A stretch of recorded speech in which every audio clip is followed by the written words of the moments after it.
What is up, down, and sideways, all you beautiful individuals? It is League Unlock. Eric and Mark here with you guys, as always. The time has officially come for us to begin doing our LCS Preseason Power Rankings. Starting in North America, there's pretty much, I'm saying 95%, maybe even more, 98% of these rosters are basically finalized, confirmed, and even the ones that aren't, there's rumors. You kind of know where they're probably going to be heading, but we're starting with just 10 to 6 today so that we give all the teams a little bit of opportunity to have some discussion about. Normally we're doing this show in the new year. We're getting ready in January. We're doing this one looking towards February. That's not the case anymore with the LCS. We got lock-in tournament January 14th. We got to be ready to go and geared up. So that's our start right now, looking into some preseason rankings for the LCS. And the power rankings usually change quite a bit after that lock-in tournament. All you have to look is last year how things ended up playing out. But we're starting with that number 10 spot, and I think this is the roster moves in the offseason where everyone kind of went, really? That's where you want to go, and it's a team that we've done that in the past. We are talking about Team Dignitas, and obviously the most glaring move in the offseason, maybe of any move that any team made, is Blue coming over when you have players like Saligo, who was within the organization already, who you wanted to see develop and get more stage time, and more recently, Fire, the guy who's been dominating the academy and lower tier scouting grounds, everything for the last almost full year, not finding a team at all. Dignitas, what are you doing? And this is creating, this is a disaster just waiting to happen, looking at this Dignitas roster, and specifically this move to acquire Blue and bring him over. And it's not even really about Blue at this point, what you're talking about. You can go back and look at Immortals, what happened with Ica and this type of situation there, in bringing in someone over as an import that, you can talk about potential and what you want to be getting, but comparing it up to what is available North America talent and how much behind the scenes everyone is talking about, get NA talent, tactical, Danny, we see it. Nope, no Fire, no Saligo, not happen. The LEC isn't that much better than the LCS that you can just grab a lower to bottom tier mid laner from either the LEC or some of the regional leagues and just expect them to be competing at a high level in the LCS. They're not that far ahead. A bottom tier LEC mid laner or top tier ERL mid laner is nowhere ahead of something like what we have seen from Saligo and Fire. Those are the two that you can really pinpoint as specific examples of why not them. What is the reason for passing up on that? And I tell you what, there's no way it's money, because that's not the type of way that these situations work. Really questionable stuff coming across from Dignitas, and that's not even the only move that can bring some questions, whether you like him or not. I think obviously as a personality, a lot of people do. BioDaddy, Biofrost stepping back into the scene, sure, can be happy about that, but as far as where is the expectations on performance, I'm not putting you in the top 5 of the bottom lanes right away off of that one. Yeah, and I think Bio in particular, you look back to the time on TSM, if he's not paired with Doublelift, who preferred playing with him, if you were going purely on support performances, I think Treats is starting the majority of games for TSM throughout 2020. Yeah, and especially when you even go back even further to looking at the time when Kabe was with TSM and what was able to be put together there, the synergy that never really maximized for them. That's something I'd be looking at. This Dignitas roster, my man, there is no ifs, ands, or buts about it. They have to be your number 10 team in the LCS to start out. The only thing I'm a little excited about is River coming over, because obviously PSG Talon did dominate the PCS for a long time. So I expect of anyone on this roster, him to be the standout and highest performing player. And we've seen that from struggling Dignitas rosters before, to see a jungler pop off every now and then, steal them a game. Acadian knows what that's about. Yeah, Acadian and Dardoch both have felt that one a little bit throughout. Number 9 on the power rankings for the LCS, a squad that they're not used to being this high up, usually sitting strong and steady in that 10 spot. It is Counter Logic Gaming, CLG. A lot of that is a testament to the confusing offseason that Dignitas has had, but it's a step in the right direction for CLG because they're going full developmental. Obviously, a guy like Contracts is a big veteran, but getting another opportunity for him starting, I actually like what CLG is doing. I know it's crazy to say. The combination of the questionable choices from Dignitas and above average changes made by the CLG organization, which completely is unexpected. They blow up the entire operation, what was going on, rebuilding it from scratch and a lot of the pieces, and the way that they are choosing to rebuild. We can talk about our faith in MSG ownership and continuing that down the right path. That's a different conversation. But right now, looking at what they have put together, you're right. There is some reasons to be excited, to be positive about CLG. And you can count that on single digits on your hand, how many times you've been able to say that in the last couple of years. I think Jenkins is somebody that is very deserving of a starting spot in the LCS. What we saw from his time taking that spot for Team Liquid last year. Yeah, he proved it, absolutely. Yeah, more so. And then, the other thing that I'm really thinking that could be that positive for this CLG team is Contracts. He is someone that has once again shown during his time with Evil Geniuses that he's ready for another look at the LCS stage. This is a perfect opportunity for CLG. And he was taking starting games away from Sven Skaren, and deservedly so, even in playoffs with how well he was playing. And now you look at 2022, yes, it's CLG, but Contracts is starting, and we're hearing Sven Skaren was unable to find a team for 2022. So that obviously speaks to the faith that teams are having in Contracts going forward. Palafox is the main question mark for me because I don't think he's lived up to the hype that he had from his time in Academy, but I am excited for this bot lane of Luger and Poom, who were from 100 Thieves Academy last year, had a dominant run throughout the summer split. Keeping those two together, I think, is going to be fantastic for CLG. Yeah, I definitely agree with that one, and the one that I want to focus in on is Poom in that duo and what he has done and how he has continued to grow. He's someone that you've been tracking for the last year and a half, really, and looking at how he has continued to expedite his growth in the Academy scene, getting praise from everyone, including, of course, Papa Smithy with 100 Thieves. Yep. He gets to say goodbye and wish you good luck over at CLG. And he's a guy who, remember, he came into the starting lineup with 100 Thieves for a little bit, had a couple great weeks, great debuts, and then quickly fell off, and people were saying, whoa, why is this guy in the LCS? And then his name kind of faded away. But he didn't stop putting in the work. He kept playing determined with 100 Thieves in the Academy squad. And as I said, they won a title, and now he's getting, again, that LCS opportunity. So lots of ups and downs for a relatively young career for him, but kudos for him for putting in the work and getting another chance to be a starter.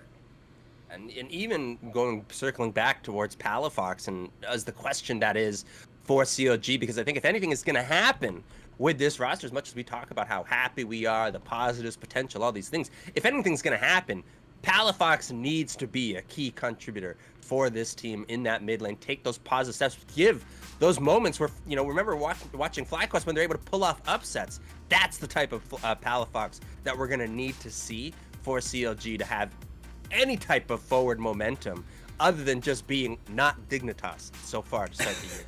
And, Luger is a European coming over to North America. But outside of that, you're looking at developing young NA talent. I know Contracts, it's his 5th LCS team. He's been around for a long time, but it's still NA native talent that CLG hopefully going to be grooming going forward. And it's going to be a long-term process. Don't be expecting a complete turnaround this year. But listen, it's been 2 full years, 2019 summer, since we were even talking about CLG making playoffs. Yes, and this is going to be a good time for CLG fans because this is the turnaround. I'm calling it right now. Is the turnaround going to take you all the way to the top of the LCS standings? No. Most likely not. I don't know if we're going to get that far in the trip, but absolutely, this is a turning point for the CLG franchise, the way that this roster is, the players that they have. Excited and optimistic for 2022. And there's been little pockets to be excited about. Pole Belter comes in, you win some games, you get little win streaks here and there, but I want to see a full split of growth. They don't need to make playoffs. I just want to see them be competitive in these games, not rolling over, and see legitimate progress throughout. And with this roster, I think that's something, I know it's scary to say, that we could legitimately be seeing with CLG. They're still in the bottom 2, though, after all that. So now we go in to number 8. Ahead of CLG is your boys, FlyQuest, the green team, one of the best branding, the nicest orgs. You can't say anything negative about FlyQuest and what they've done as an organization. They are just fantastic, top to bottom. Obviously, the big change coming into this is another EU imported mid laner, not getting as much flack as Blue as Takui coming over from the LFL, French player, and he won MVP in the spring split in the LFL, and now, with KC, Carmine, and Reckless coming over, the LFL is an absolutely stacked league. It was even in 2021. So this is a little different because he's a guy who, A, hasn't had the opportunity to start on the big stage like Blue did for Dignitas, and I think there's a little bit more warranted hype around him. Yeah, I'm not going to lie and say that I've seen a ton of Takui and what he's been able to do in the LFL, but I've seen enough highlights to say absolutely there has to be, even just by giving an eye test, my man, if you're watching some of the highlights from Blue and understanding, yes, LEC competition, all these other things, there's a big difference in what you're getting at, and that is a big reason why there isn't necessarily the same type of backlash to an organization like FlyQuest, as you mentioned earlier before. Just everything aside, looking at what FlyQuest has done since entering into the franchising for the league, absolutely punching above weight what anyone would have expected from this little organization, what they've done, the way they've motivated the community at times for positive effects. Love to see that. But we're not here for positive effects with the community. We're here for the on the rift action. And when you are looking at FlyQuest, yes, I think Takui is an interesting and reasonable change and upgrade in that mid lane if you're wanting a change of pace from what Palafox was giving, But elsewhere, I'm not seeing enough changes to motivate FlyQuest to be in any more of a serious consideration. Yeah, Jose Dioto coming back, great. He was probably their most consistent performer throughout 2021. Kumo was the guy we saw jumping back and forth between Academy. Looks like he's going to be getting the starting nod. Johnson definitely had a down year compared to what we were seeing on Dignitas. So I guess FlyQuest is hoping they bring the man who made him look really good on Dignitas, Afromu, the other big signing for them this offseason. It's good to see those two reunited, but I'm not convinced the magic on Dignitas is instantly going to come back. I'm not entirely convinced either. I do really like having Afromu there for the sense of the veteran presence, knowledge, experience, everything else that he can bring to this lineup. There's nobody with more in the LCS than Afromu. So I like that one for FlyQuest in that regard, as you mentioned, bringing him alongside Johnson once again. And then for me, it's looking at a bounce back year from Kumo. We had talked about Kumo quite a bit back when he was with C9 Academy and the type of potential that he showed to how he could play. And we haven't seen that necessarily fully materialize at the LCS level, or even consistently enough to show it at the LCS level. But he is someone that has the skill to be into that type of category that we have in North America. And for FlyQuest, if they're looking to make the changes, shakeups that they want to have, having him perform at that level is going to be a necessity. Yeah, and I think it's almost forgettable that he was even on EG as well because Impact came so quickly after. But yeah, he's another guy similar to Palafox who, he subs in for Licorice, does Kumo, and you're like, oh my god, this guy's going to be the next big star top laner in the LCS. And yeah, he has not quite reached that level. There's been glimpses, but you feel like there's been more moments where he's just been overall underwhelming. So we'll see if he can bounce back for this squad. This team could maybe push for playoffs. That's kind of where you're getting around the 8 spot, but it's an outside shot for me right now. Yeah, I'm looking at that outside shot, and it's the questions that we talked about, whether Kumo can step up and be, that above average level LCS top laner. Afromu reunited with Johnson, is that the spark that helps them recapture that type of play that they had back with Dignitas? And can Takui step in and deliver and continue to progress on what he showed us back in the LFL? Those are my questions, because as you mentioned, Jose Dioto, that's not really my question. I'm not saying that he's amazing, but as you said, at least we saw a level of consistency from him last year for FlyQuest. I do feel like whenever everyone is saying that Afro's washed up and should retire, he seems to have this resurgent split like he had on Dignitas, where you're like, okay, support is that easy. So I don't think people are necessarily saying he's washed up or anything like that. I'm happy anytime we get another split of Afro plan, which is what we will get alongside Johnson for FlyQuest. Spot ahead of the green team. In at number 7 is the yellow team, and we are talking about the Golden Guardians, GGS, who made quite a few changes this offseason, based just the solo lanes in Licorice and a Blaze Olive sticking around, which actually is probably the best move they could have made, is first and foremost keeping those two. Exactly. There's for once the Golden Guardians do what everybody wanted for them from the off season. Yes, last year a little bit exciting seeing them throw in the NA talent and some of the collegiate talent as well. Excited for that, and of course, necessarily the results the way that we were looking for and everything else. But here we are, and to talk about keeping Licorice and a Blaze Olive as your solo laners and adding in some support, some additional firepower on top of that. That's all you could have asked for if you're one of the handful of Golden Guardian fans, my man. You would have loved this offseason coming through, because Licorice, when he stepped in for the Golden Guardians, was providing a totally different level of play than what you were getting from Niles in that top lane, and really a level above what a lot of other LCS teams were getting from their top laners. A Blaze Olive has continued his development, his progression, coming outside of Bjergsen's shadow all those years on TSM Academy. He is starting to finally really prove his worth with this Golden Guardians roster, that he can be someone to lead a team.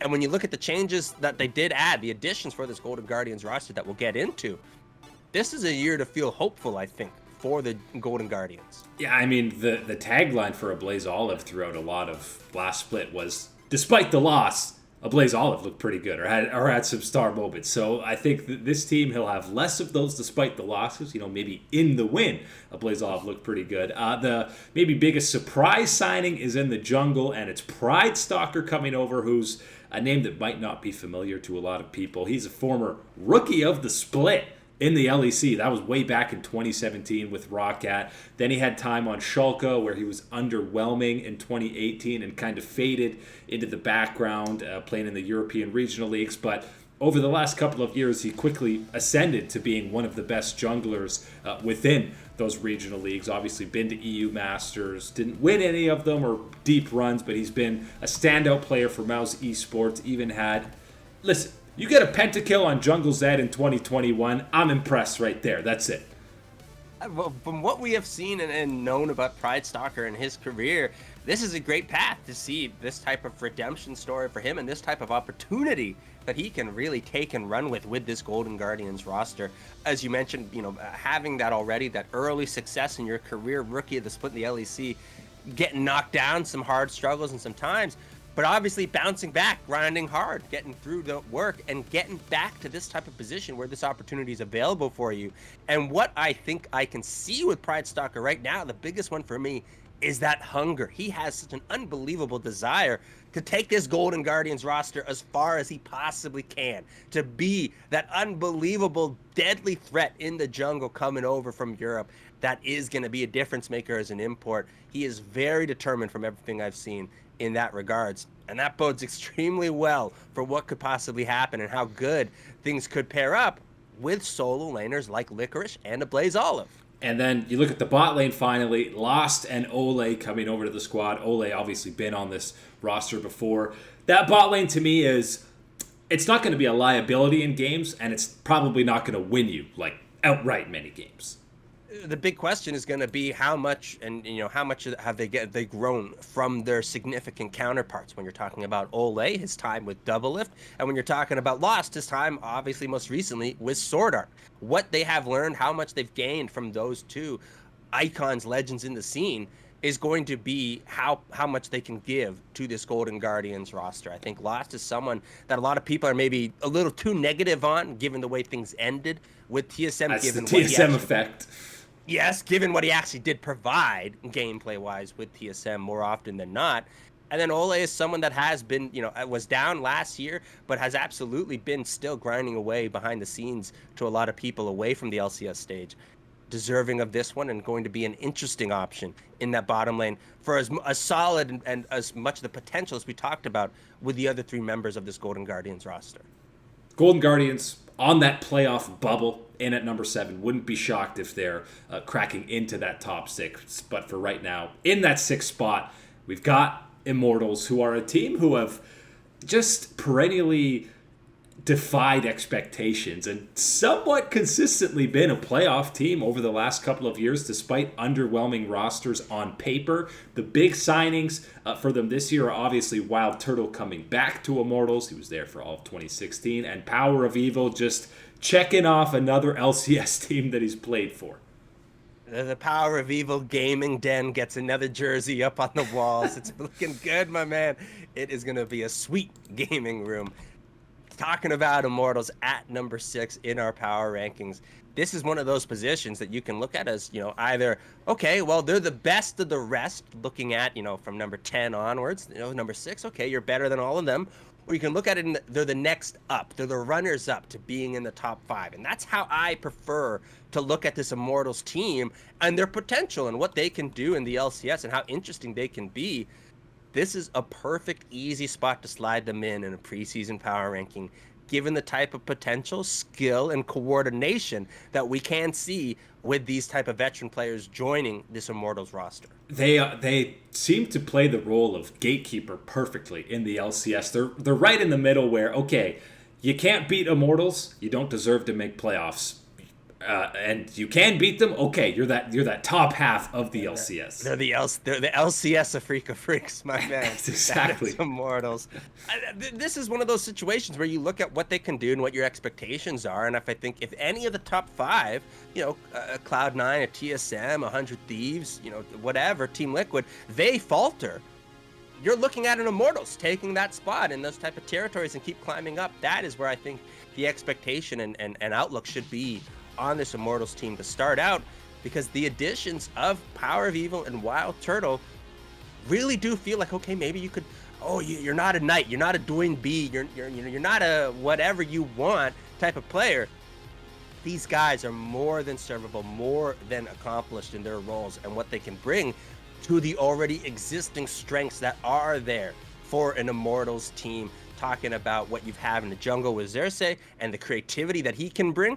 And of course, in the top lane, can't be forgetting about Revenge. He is someone that I think has continued last year to show us that potential that he has to be one of the more dominant top laners we could have in North America. Revenge and Xerxes, Destiny all returning from last year. The two big changes, Wild Turtle and Power of Evil. But don't forget, Arrow also returning to the Immortals Academy squad. There's a chance he's starting some games over Wild Turtle throughout all of 2022. And then the other one is Dardoch is here for an assistant coach spot, Mark. Yeah, we saw that work out last time. He was absolutely very crucial in the way that he was able to provide that feedback, that extra voice in the room, that opinion, that outlook that he has in a coaching type of position. It was very effective, especially working alongside his friend in Xerxes, someone that he has had many good conversations with about that jungle position and the ideology on what you want to be doing, pathing, everything else. Having those two minds coming together is a blessing. And as you mentioned, Arrow on the Academy team, where have I seen that before? Arrow and Power of Evo back on the Optic days. The debut, and I think Immortals is Optic. They just bought out the Optic spot. So we've truly come full circle. But Arrow's a guy who's been hustling for years kind of off the main stage. So I think he's going to continue to be a workhorse in the Academy team. And if Wild Turtle underperforms even a little, don't be shocked if you see Arrow getting promoted to that main LCS starting roster. But for now, Immortals in that first playoff spot at number 6 for our LCS preseason power rankings. That is it today, though, for League Unlock. Eric and Mark here with you guys. Thanks for hanging out. We'll catch you on the flippity flip.